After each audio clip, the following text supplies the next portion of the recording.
Selamat datang. Kali ini kita akan memulai sebuah perjalanan yang seru banget, menelusuri beberapa gagasan terbesar umat manusia dalam pencarian abadi akan kebenaran. Oke, mari kita mulai dengan satu pertanyaan yang kelihatannya simpel tapi fundamental.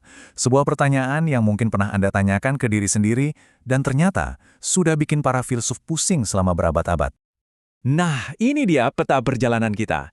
Kita akan lihat gimana cara kita tahu sesuatu, lalu masuk ke perdebatan klasik antara akal dan pengalaman, melihat pendekatan lain yang lebih integratif, sampai akhirnya kita bahas soal harmoni, individu, dan apa gunanya ini semua buat hidup kita.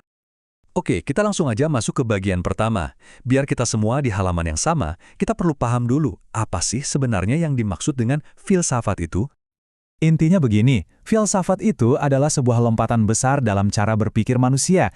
Dari yang tadinya kita menjelaskan dunia pakai mitos, cerita dewa-dewi, kita beralih ke penjelasan yang pakai logika dan akal sehat. Sebuah pergeseran dari mitos ke logos, di mana akal manusia jadi alat utama kita buat memahami realitas.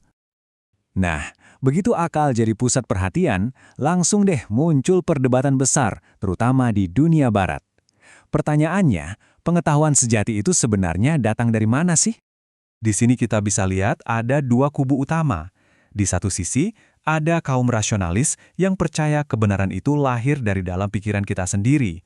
Sementara di sisi lain, ada kaum empiris yang bilang, nggak bisa gitu dong. Semua pengetahuan itu ya datangnya dari apa yang kita lihat, dengar, dan rasakan di dunia luar.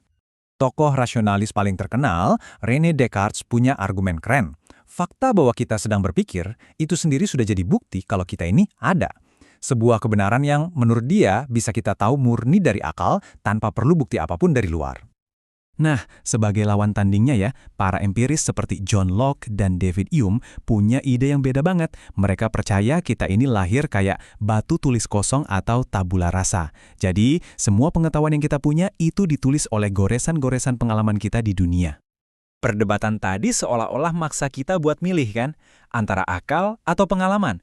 Tapi gimana kalau jawabannya bukan pilih salah satu, tapi justru keduanya? Nah, filsafat Islam menawarkan sebuah pendekatan yang mencoba menyatukan berbagai sumber kebenaran ini.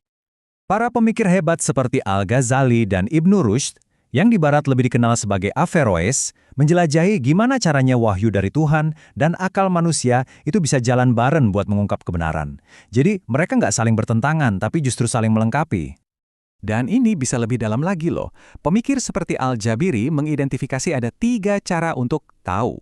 Ada Bayani, yaitu memahami kebenaran lewat analisis teks suci, lalu ada Burhani yang pakai logika dan bukti kuat, mirip cara kerja ilmuwan, dan terakhir Irfani, ini soal wawasan spiritual yang datangnya dari dalam. Yang paling menarik, ini bukan pilihan, tapi 3 alat berbeda dalam satu kotak perkakas yang sama untuk memahami realitas. Dari ide tentang sintesis dan penyatuan, yuk kita geser sedikit ke tradisi lain yang menjadikan keseimbangan sebagai intinya. Setelah itu, kita akan lihat gimana pemikiran modern justru menempatkan fokusnya pada kekuatan individu. Kalau kita lihat Taoisme, mereka mengajarkan bahwa realitas itu adalah perpaduan dari kekuatan yang berlawanan, tapi saling melengkapi. Gelap dan terang, pasif dan aktif. Harmoni itu ditemukan bukan dalam konflik, tapi justru dalam keseimbangan antara keduanya. Oke, sekarang kita banting setir dari harmoni alam semesta ke individu. Ada aliran filsafat yang namanya eksistensialisme. Aliran ini menempatkan beban untuk menciptakan makna dan tujuan hidup itu sepenuhnya di pundak kita masing-masing.